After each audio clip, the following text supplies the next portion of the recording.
নমস্কার, এমো ট্রেডিং সাধন রায়। মোটামুটি মার্কেট একটা জায়গায় এখন স্টেবল হয়েছে।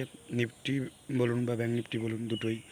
এখান থেকে যদি হালকা হালকা একটু কারেকশান হয় তাহলে মার্কেটের পক্ষে আরও ভালো। কিছু স্টক আছে, 3টে স্টক। সেই 3টে স্টক আপাতত দেওয়ালি পর্যন্ত যদি কেউ রাখতে পারেন 20% থেকে 30% রিটার্ন পাওয়ার সম্ভাবনা আছে।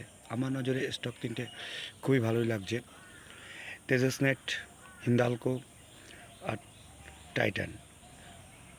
এখন যে রেঞ্জে আছে সেখানে কোনো প্রবলেম নেই। যদি এর সামান্য একটু কারেকশান হয়েও নিচের দিকে আসে নেওয়াটা বেটার। আর যদি এই রেঞ্জে নিতে চান সেটাও নিতে পারেন। কিন্তু আমি শুধু জাস্ট প্রেডিকশান করছি বা এডুকেশন পারপাস বলছি, যেটা আরও 20% উপরে যেতে পারে খুব তাড়াতাড়ি। কোনো শেয়ার রেকমেন্ডেশন দিচ্ছি না। চ্যানেলটি যদি ভালো লেগে থাকে এমো ট্রেডিংয়ের চ্যানেলটা, তাহলে অবশ্যই সাবস্ক্রাইব করবেন। আর ভিডিওটা ভালো লাগলে অবশ্যই লাইক করবেন এবং অন্যকে দেখার সুযোগ করে দেবেন, অর্থাৎ শেয়ার করে দেবেন। নমস্কার।